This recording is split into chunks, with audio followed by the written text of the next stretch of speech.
So we will go ahead and call the meeting to order at 5:03 p.m.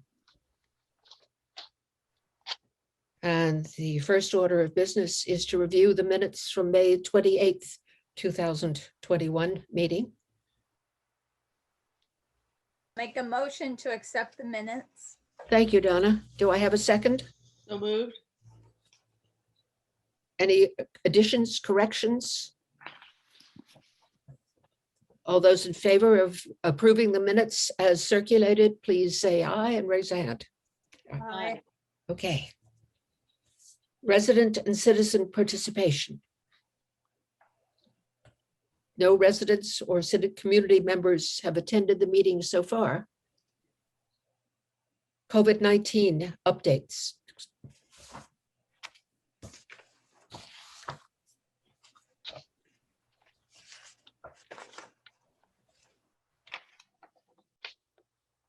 The notes say that the policy from June 24th is still in place. Any comments on that?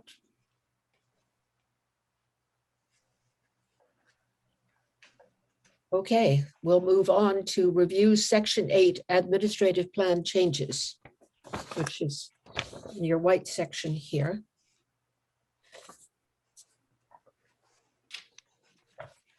I think Christine is going to lead the conversation and I'll just be here for if there's any questions. All right. So there are several changes which we would like the board to review and then potentially adopt to accept the changes. These changes are either one of two things. They're either because the Code of Federal Regulations has identified that we needed to change certain language in certain sections, or we realized that we needed to clarify some of the language. And so I'm happy to go through the changes per section. So in Chapter 6 of the Section 8 Administrative Plan, on page 12, the one change would be to change the earned income disallowance from 48 months to 24 months consecutively. And this is a new federal guideline. Okay. This chapter 7, page 10 was to change the time that applicants are allowed to provide acceptable documentation of their Social Security, and that is changing from 60 days to 90 days. Mm-hmm. Chapter 8, page 10. Mm-hmm. This is just clarifying that we will do our own inspections. We continue to do our own inspections. We're just formally addressing this. Okay. Chapter 9, page 5. Again, this is just clarity. We're just adding the sentence. We're just adding the sentence. In general, the expectation is that all initial leases will be for a period of 12 months. Okay.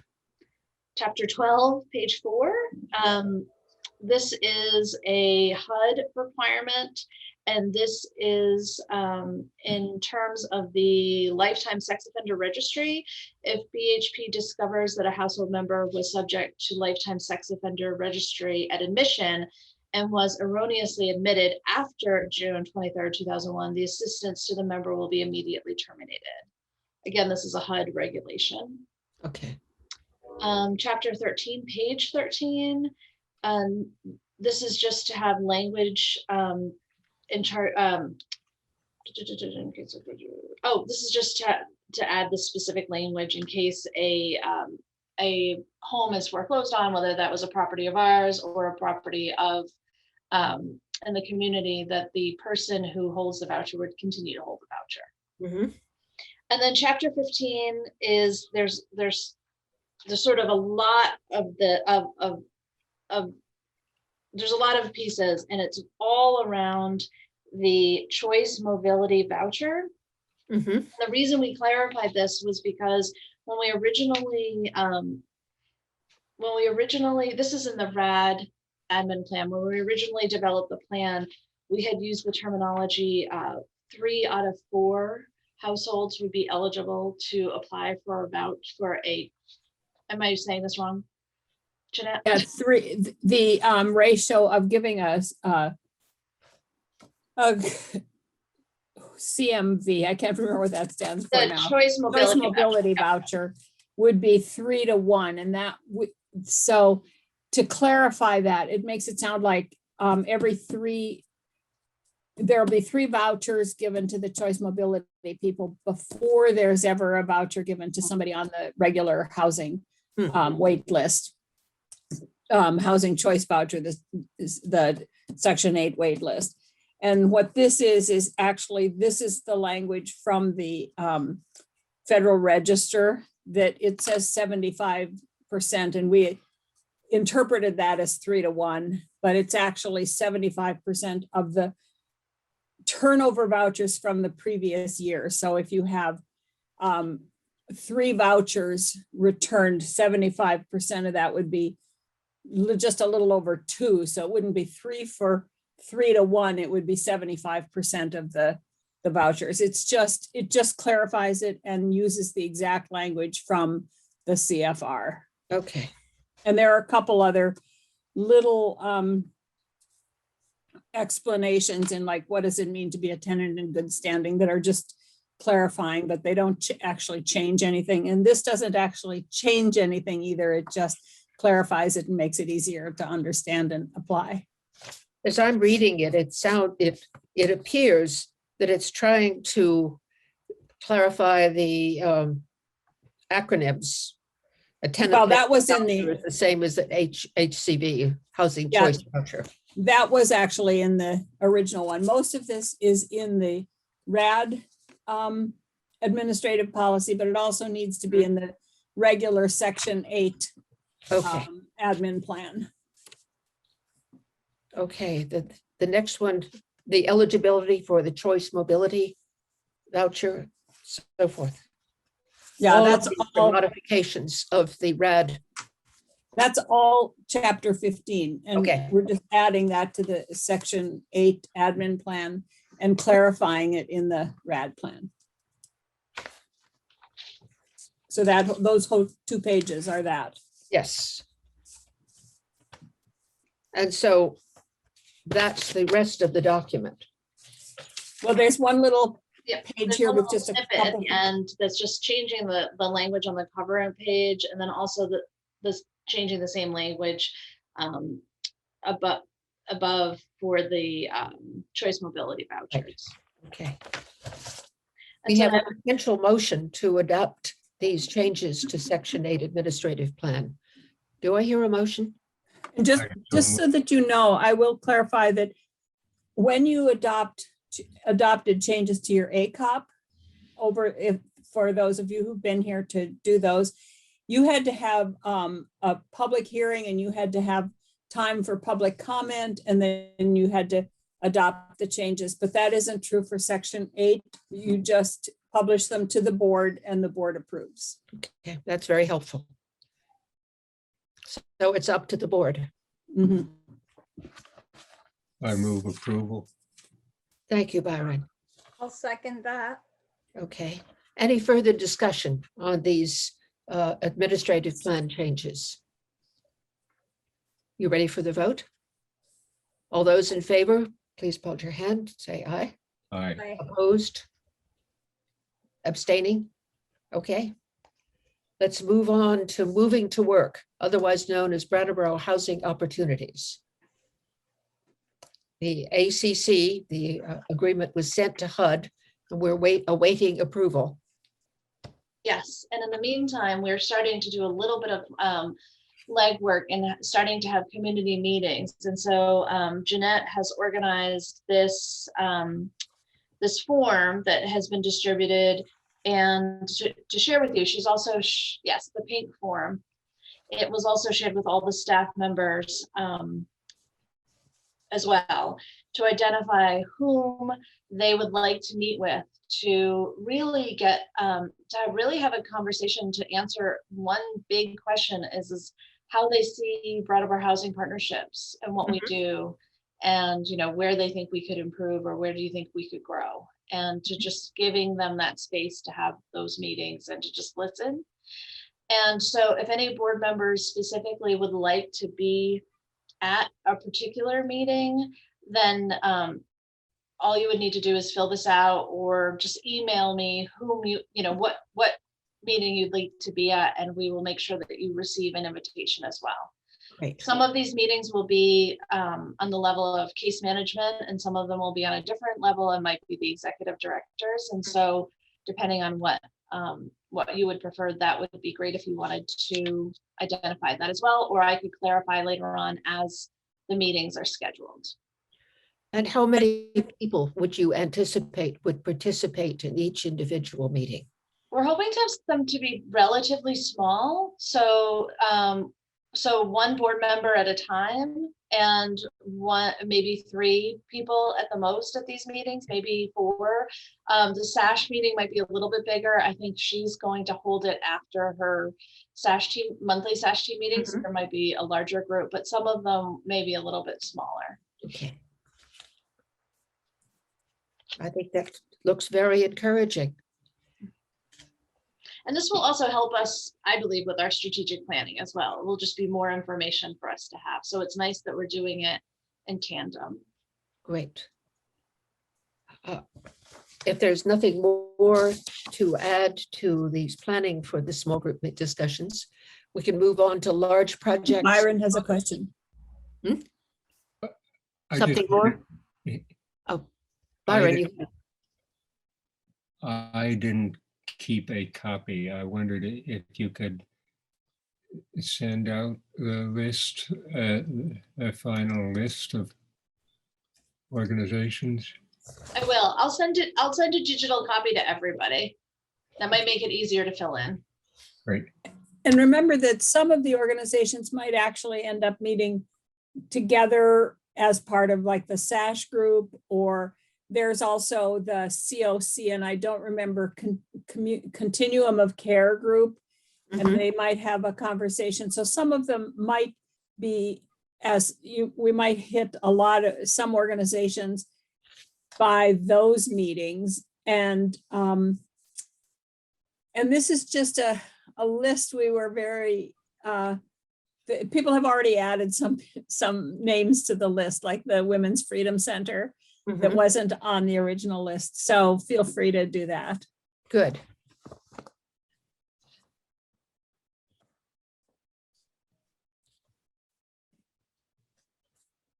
Certainly what I'm seeing is all of them are relevant, but I'm sure there are other organizations that are relevant as well, as you said. Okay. Did your question get answered, Byron? Yes, thank you. Okay. Shall we move on then to number 7, large projects in progress? Yes, so I've invited Chris Hart to attend to share with us some information about Red Clover 2, but most importantly about the work that will be done at Melrose Terrace on the large construction project. I thought this would be a good opportunity to share information. And Chris, I'm able to also upload any of the things that you sent. So just let me know what you want me to put up on the screen, if you want me to put anything on the screen.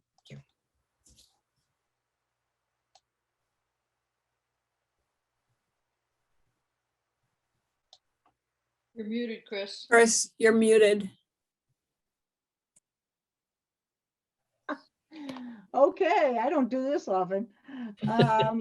Thank you very much for letting me take some time on your agenda. I appreciate it.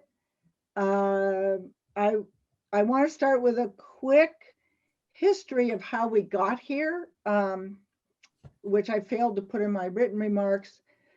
So this all started 10 years ago with the flood at Melrose Terrace, of course, and the policy that the then board, and Janet, I think you were on that board, maybe Yes, not. I was. That board set the policy that we would repair and replace, and that was our, that was going to be the mission. And at some point, we included the demolition of Melrose Terrace, just as, people were saying, what are you going to do with it? And I think that the answer was, it really is a terrible place for anybody to live. We're going to demolish it. And so that was in 2011. In 2015, we received a $200,000 community development block grant to take down the 4 most dangerous buildings. And then the following year, in 2016, the state approached us because they were putting together a statewide FEMA, Federal Emergency Management Agency, Pre-Disaster Mitigation Award, and that's the PDMA. Mhm. And they very much wanted Melrose in their application because according to the scoring, which you really don't want to know about, it's really confusing, but they said Melrose would really score well. And so the state would score well and the state would have more chance of getting this grant for all of the places in the state. Once we started to work on that, we had to put the community development demolition on hold because we couldn't do that pending the FEMA work. We did extensive engineering. The application itself was daunting. We had to do a conditional letter of map revision, which included public meetings with our neighbors and the town. In 2018, we did an archaeological study. We got the town's DRB approval in 2018. FEMA did an exhaustive environmental assessment in 2018, and we did historic preservation review and made an agreement with them on what we would do to recognize the historic significance of Melrose Terrace. Mhm. Having done all that, in June of 2019, we finally got our approval 3 years later.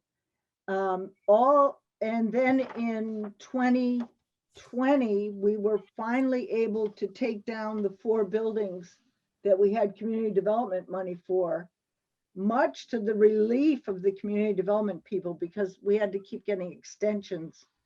So those 4 buildings came down, and then, as you know, over the balance of 2020 and into this year, we did the materials abatement and the demolition of the remaining 11 buildings. Mhm. So this project has taken down 11 of the buildings, 5 remain up. And at this time, there is no intention of removing the remaining 5. We have really good news, and that is that we have a bid that has gone out and been published. And I am happy to send it to you. It is 90 pages long and includes lots of information. I will go through quickly what we are doing. We are doing erosion and sediment control. We are clearing the site of all its vegetation, putting a box culvert in at the bridge. We are removing and relocating water mains, water and sewer lines, building foundations, utility services. We are removing part of the Melrose Road, sidewalks and site amenities. We are making huge modifications to drainage pipes, relocating underground electric and communications lines. We're building a new road and some new sidewalk connections. We are removing close to 30,000 cubic yards of dirt from the site. Mhm. We will have riprap grading and landscaping with native species on the site and a complete site restoration when we're done. That's the project. We received an award of $3.2 million from FEMA, and we have to match that with $600,000 of our money. The CDBG brought it down to 400,000. And we have been using the parts of the capital fund to fund our match. I tried early on to get nonprofit agencies that I thought would be interested in this to work with us. And I have to say that it was too early, and it's a hard project to envision what we're going to do. So I sent you some maps. I'm very impressed with them. They're very helpful. Good. The one, this is the one, the hand-drawn one that is in your packet. And I put that in. It's not great draftsmanship, but it does show you the buildings, the road, all that is getting taken out of this. Thank you, Christine. That is getting taken out of this, out of Melrose. Yeah. And the new road is coming right in here between these two buildings. And believe it or not, we will retain the sidewalk next to building 230. And there will be some parking for the office here. And then this is existing roadway. This is new roadway. And then right here is this new, very, very large box culvert. These circles that you see are the new trees and the new vegetation that will be put up, be planted. And everything that's put on the site is very intentional, because what will happen in a storm now is that the brook will flood, and it will flood up onto this area.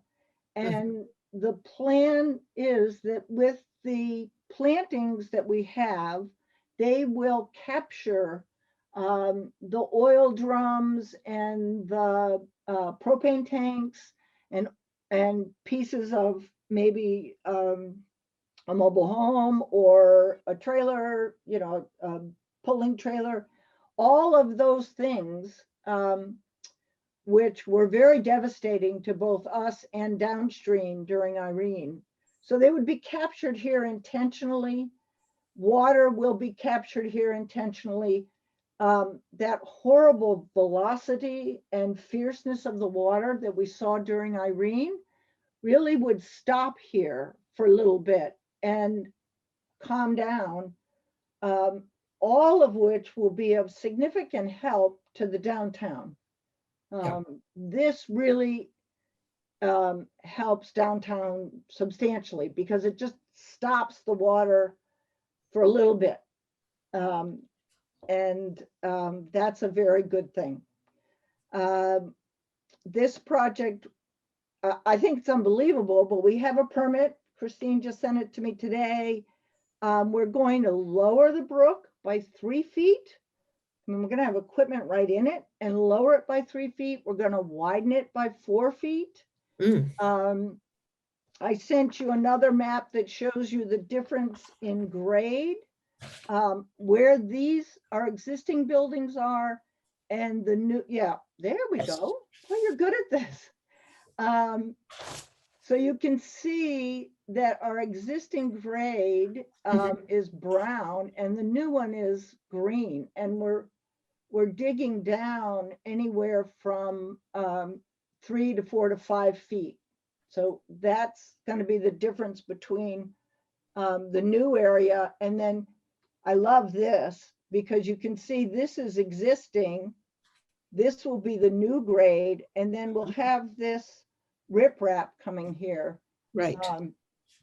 Hopefully to hold everything up. And this is a nice picture because you can see these shadows are where existing buildings were and what happens to them in this project. So on this lower one, you can see that they lose all their foundation, is all gone in Yeah. this project. And it takes these buildings from the 100-year flood level to the 10-year flood level. So one of the things that we will have to do after this work is done is get a adjustment to the FEMA flood maps for this area. I also sent that really nice green one, and that was so that you could really read through that. Yep, you could read through that to really, I think it's a great map of what we're going to be doing, and it reads well for the non-engineer and is really helpful. And then I also gave you a rendering of what the site will look like. Yes. We have these paths that will be there, and they will, and benches, and they will go down to the brook. And I've already talked to the trout fisher people because they don't like that they can't get into the Whetstone Brook. And I said, well, we'll let you in, you know, why not? So, and there, one of these is a handicap accessible site. Mm. So I think that's really it. I'm happy to answer any questions you have on the project. Questions, commissioners? Chrissy, I think you've done a magnificent job. Yeah, it's pretty impressive, Chris. Yes. Well, trust me, this has all been the work of many, many hands. So our engineers have been great, and you had a lot of people involved in this. So How much has the new planner, Sue Fillion, worked with you, Chris? oh, Sue's great. She's Wonderful. wonderful. And the Planning Commission has already had one conversation. I think they're going to have another where they're talking about extending the village designation to encompass Melrose. Mm. And then that would put all this property into the village zoning district, which would be wonderful in terms of opening up potential uses for the 5 buildings that stay. Okay, But both, the town has been terrific. And wonderful. Sue's just great. So, yeah. And certainly Patrick has worked with us on the community development block grant side of the operation. I had 3 questions. First, did you say at the beginning that there was a bid for this work? The bid has gone out, Byron. It's just been published. It was published on Friday.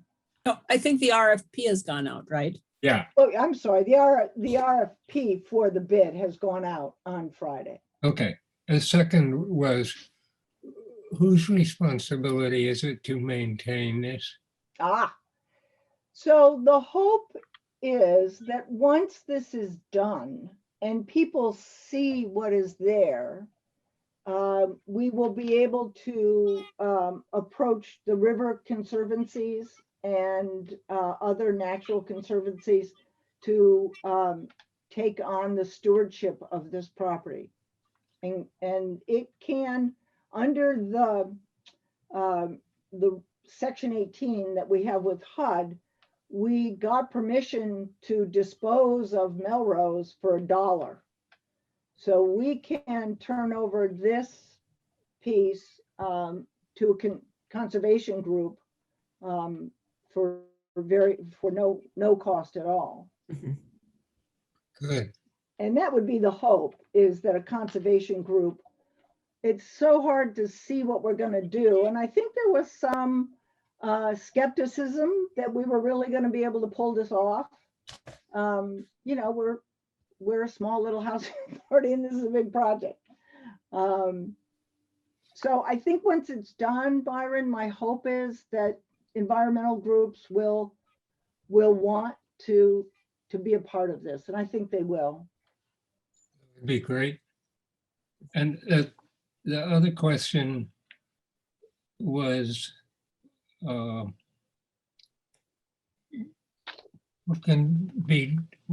more can be done to make this friendly to kids? Kids in general, maybe kids from Academy School, the adjacent daycare center. Are there trees good for climbing? And is there, can kids go wading in the river with supervision?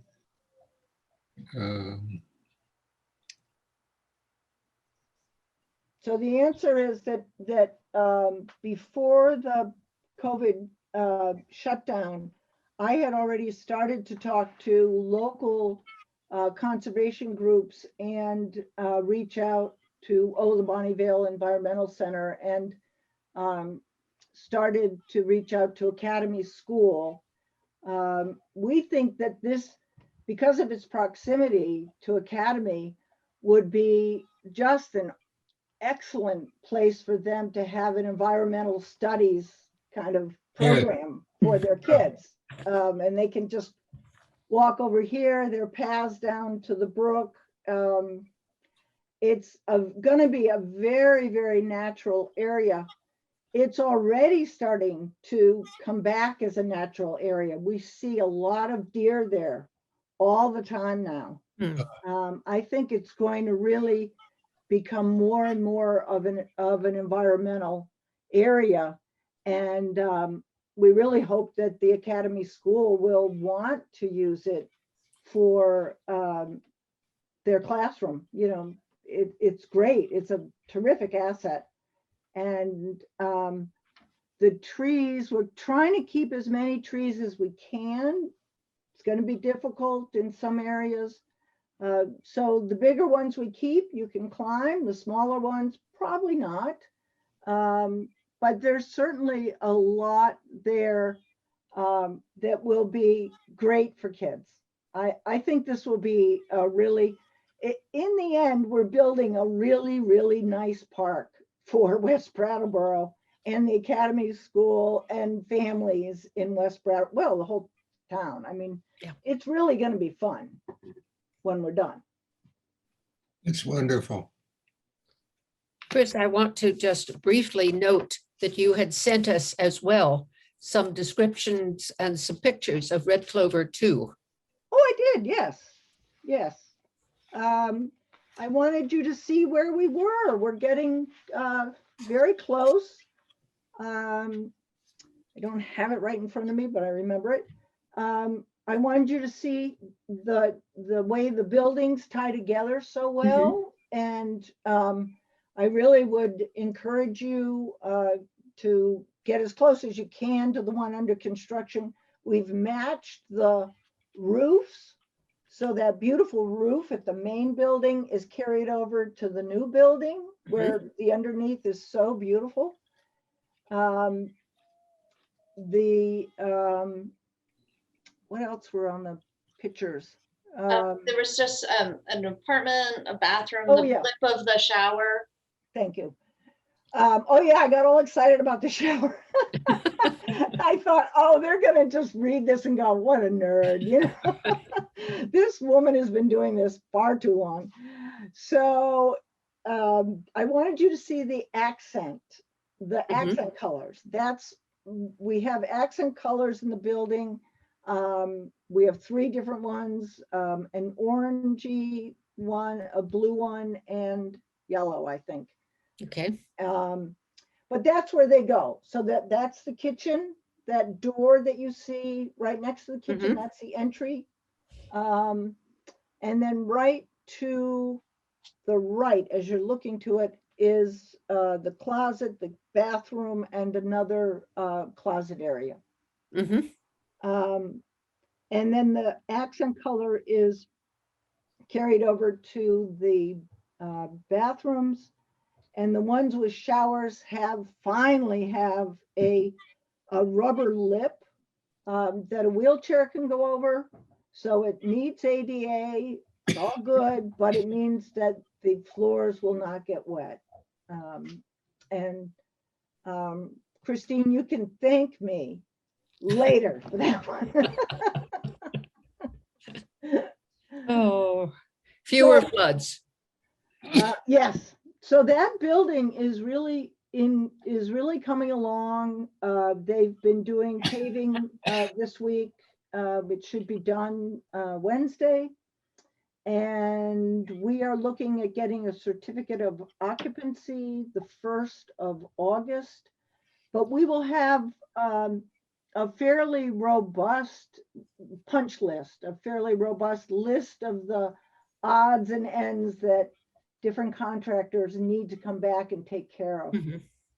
They will do that in August.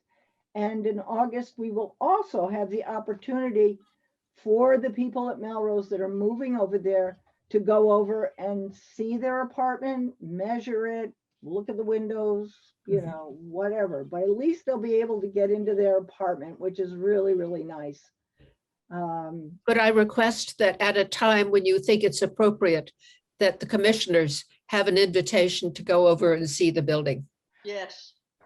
Yes, and I think I haven't checked with Christine, but we have told the Red Clover folks that we're going to have a thank you and appreciation for them for putting up with our construction for the last year.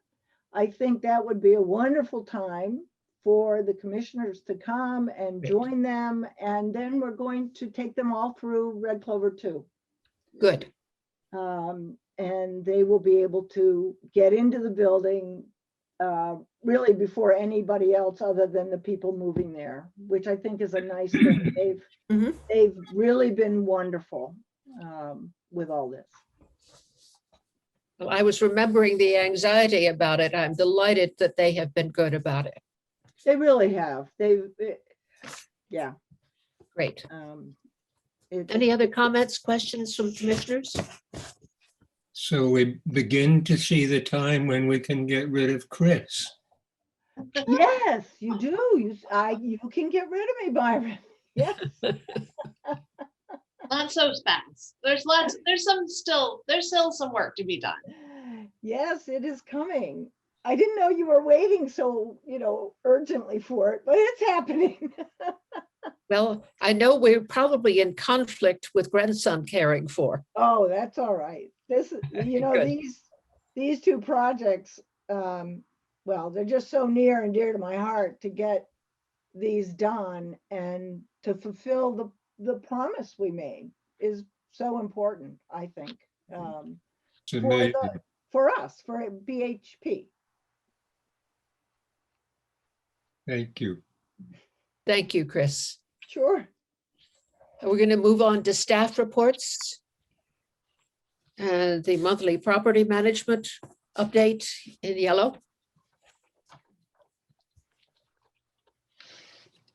How many apartments are in Red Clover 2? 18 and 55 in Red Clover 1.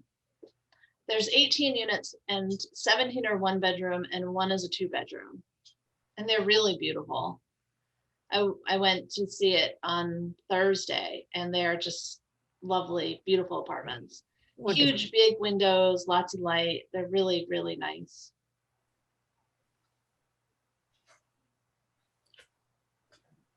Any comments on the property management report from Courtney and Jen Short?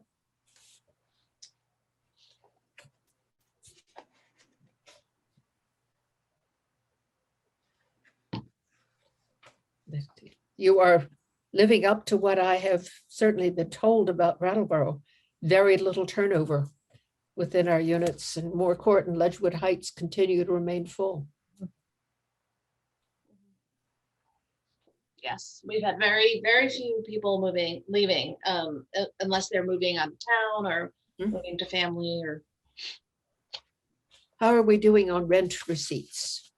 I was just notified today. I know that she mentioned in her report that 10 households have applied for VRAP, and we have received some funding this week. As of this week, she was out last week, so I think she received a notice today. But we're still, we're really still waiting on some very big balances.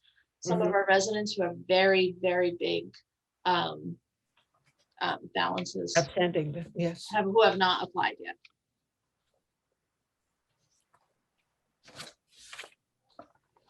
Okay. We've talked, We're putting lots of information out, supporting them, giving everything we can on our end, but there has to be something on their end to Yeah. complete the application. anything more on the property review? Then let's go on to the pink, the Wellness Services Monthly Board Report from Lorelei.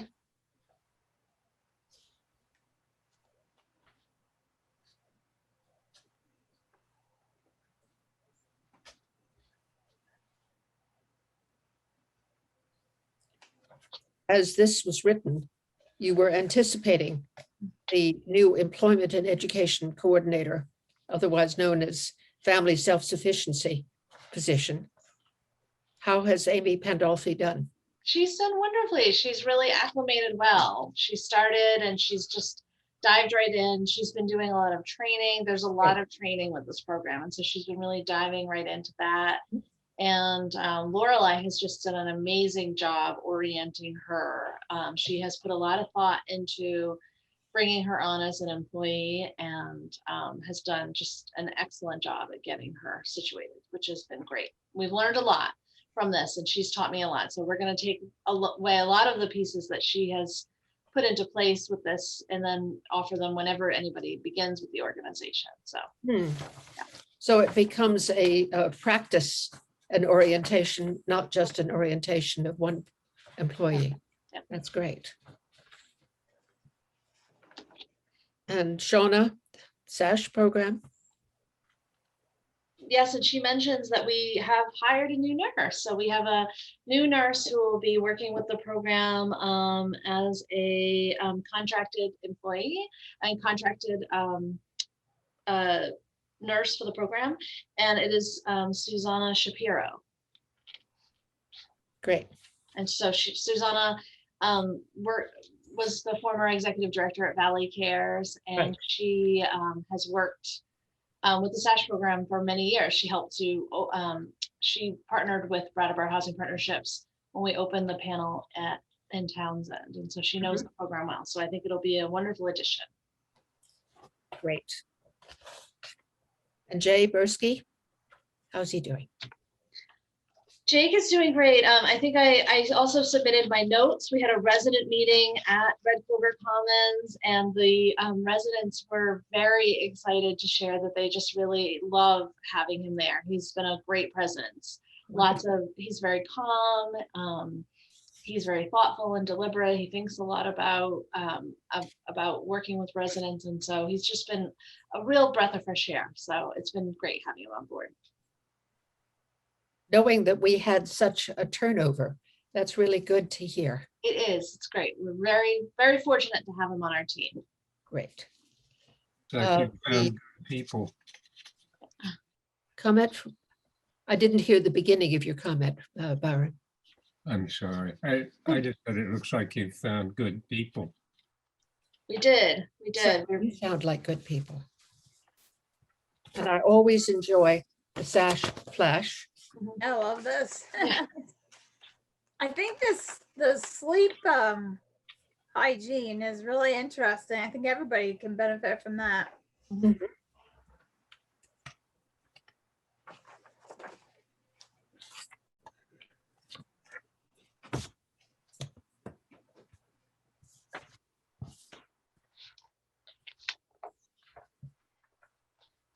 How is the Resident Advisory and Communications Committee? I'm delighted to see this report of their meeting. Yeah, they are. I have committees in each housing area, and this seems to work better. I think so. I think so. And it's been, I will say it's been really challenging during COVID to keep people engaged, but there are some people who have just stayed throughout, and that's been great. And I think they're really working at trying to broaden the group. They are going to expand to a hybrid meeting, and so that might be more inclusive for some Okay, on both ends. So that we have some people who have a hard time with technology. We have other people who don't want to be in person. So they're trying to figure out how to make that work. So we're hopeful. well, we've learned how useful it is. I mean, I finished seeing a client 10 minutes before our meeting started. That wouldn't have been possible had I not been able to do this virtually. Yes. So moving on to housing choice voucher.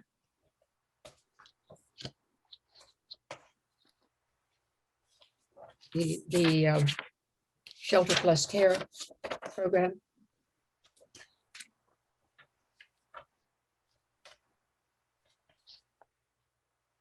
No. In section 8, that there are 10 actively searching with a voucher, some for over 15 months. This may be a dumb question, but what's the upper story? The upper story is the Wyndham and Windsor building downtown. I believe that's the one that's right on Canal Street. It's the upper story of the co-op, the Brattleboro Food okay. Co-op. Yep.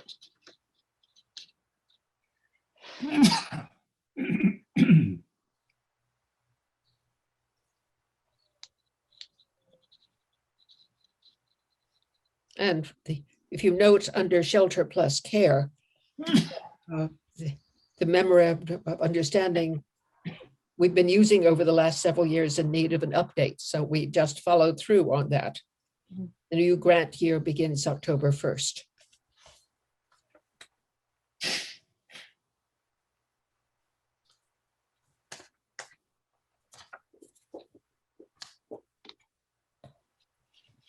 Are there any open staff positions still to be filled, Christine? Yes, we are in the process of still attempting to hire 2 maintenance positions. And we also have a new position, which we are taking resume for. We have a lot of resumes.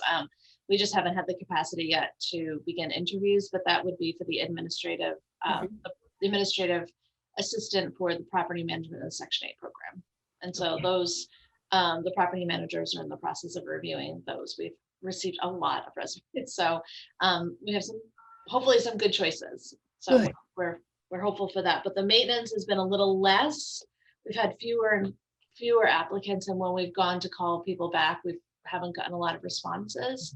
So we do have an interview set up tomorrow, so we're hopeful for that. But we're going to just try to advertise a little bit more and just put out new ads and just continue to try and word of mouth and everything we can do. There's just a lot of competition with those types of positions. When we talked last month, we looked at a different salary scale. Has that made any difference? I think it will. It's just we're at this point we're just not getting a lot. I mean, we did post it at that salary scale, but we're just not getting a lot of interest. I just think there's just a lot out there right now, especially in construction and contracting, and so it's been a little bit harder. So, but we're staying on it. We'll keep trying, and hopefully tomorrow we have an interview with somebody, a candidate. So we'll see how that goes. Yeah. Now, in my packet, we had your notes on the July 9th resident meeting notes of your meeting at Red Clover Common. Yep.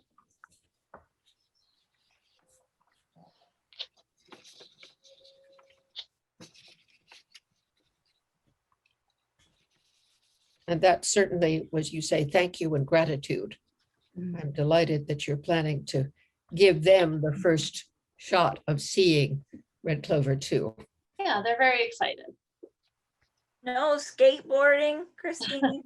I know. I'm no fun. We are hoping to have a ribbon cutting as well in the beginning of September. The date is to be announced, so I will let you know as soon as I know.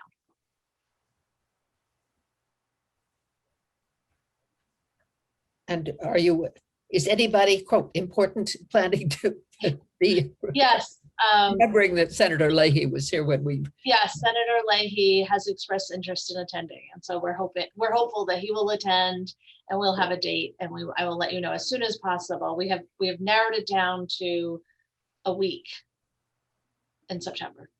okay. Good. Monthly check listing in green. Any comments on that?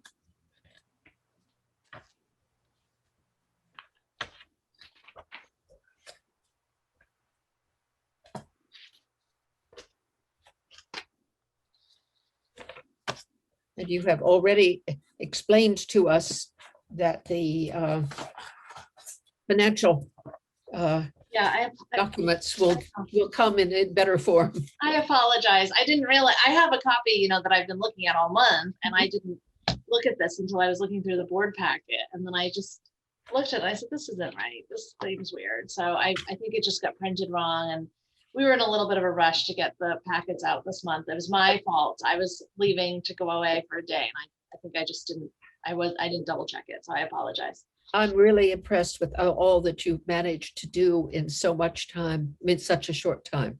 Absolutely. Yeah. The monthly check signing assignments. August, Donna, is that going to work for you? Yep, I'll just sign outside, that's all. But yeah. Okay. And Lisha is not here, but she has September. Shall we look through to October, November, and December?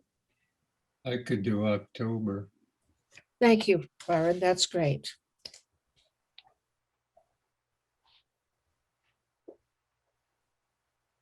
I could do November except for the 12th.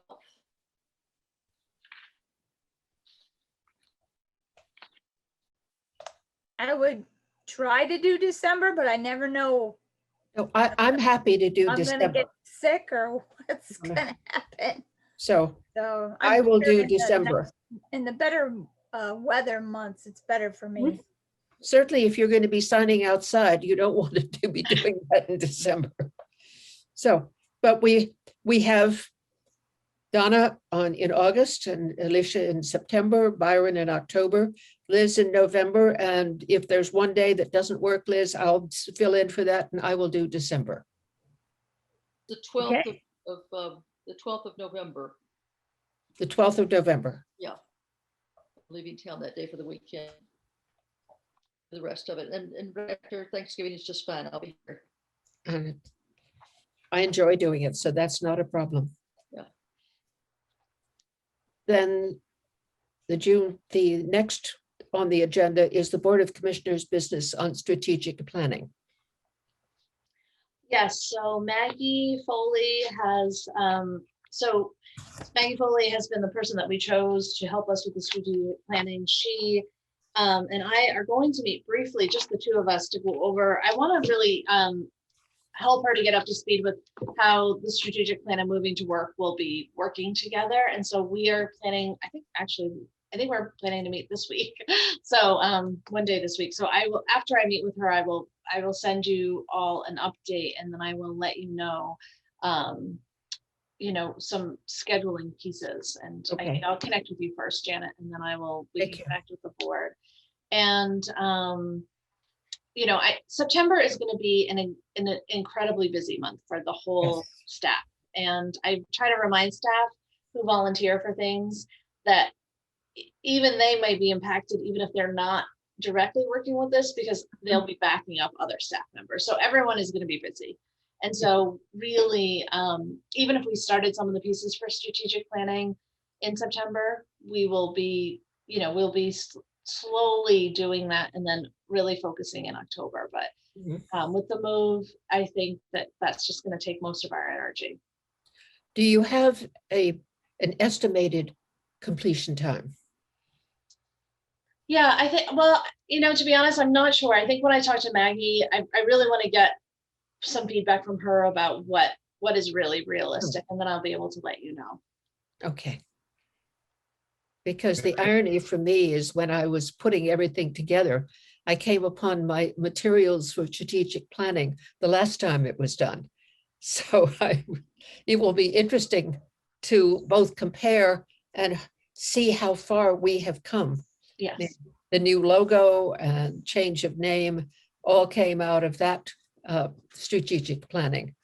And now we have Brattleboro Housing Opportunities. It will be very exciting to see where that goes. absolutely. Yes. Could I ask, how will it be decided what topics are on the agenda for that?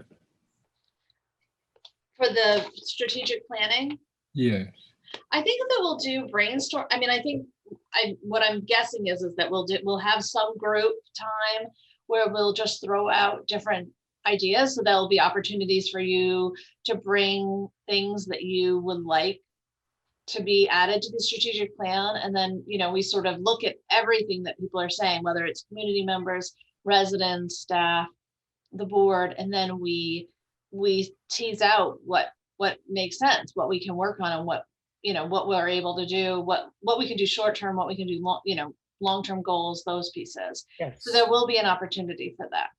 Well, I know that Might hold. Byron has had some ideas about the number of commissioners and opportunities for us to work together in committees or not. So these are all things that are very appropriate for strategic planning. And part of the planning is deciding what works and what doesn't. Absolutely. So I will let you know once we connect. And I really, Jeanette has done a lot of the work on the moving to work side. And so I really, I don't want to duplicate. I really want to use both of those pieces, although they'll be a little different. I would like to have all of the information that we're going to glean affect both projects, because they will be so closely intertwined. Good. If there is nothing more for us to talk about, I would be happy to entertain a motion to adjourn.